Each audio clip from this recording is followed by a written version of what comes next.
Le confinement prolongé jusqu'au 11 mai, annonce hier soir du président de la République. C'est aussi à partir de cette date que les enfants pourront retourner à l'école. Ce ne sera pas un retour en masse, a déjà précisé aujourd'hui le ministre de l'Éducation, Jean-Michel Blanquer, qui évoque plutôt des retours par petits groupes d'élèves.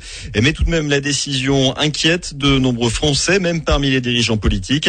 Ainsi, le président du département de la Gironde, Jean-Luc Glaise, dont la collectivité est en charge des collèges, se dit prêt à tout faire pour accueillir les élèves et les enseignants dans de bonnes conditions, mais il s'interroge sur cette reprise. Il ne me revient pas à moi de choisir la date de retour à l'école. C'est vrai que j'imaginais plutôt une date de reprise scolaire en septembre, à la rentrée.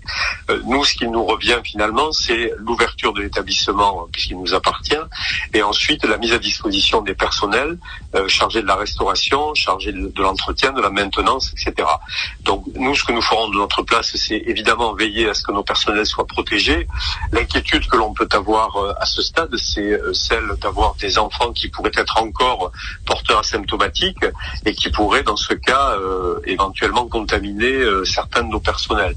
J'avoue que ce qui interroge un petit peu, c'est de voir la fermeture encore repoussée des bars et des restaurants, qui sont des lieux effectivement où le croisement des personnes et des publics peut se faire facilement, et les écoles ou les collèges où il y a quand même beaucoup d'enfants qui vont se croiser dans une cour d'école, dans des classes, et j'avoue que j'ai un petit peu de mal à comprendre pourquoi il y aurait moins de risques de contamination dans une classe ou dans une cour d'école qu'il y en aurait dans un restaurant.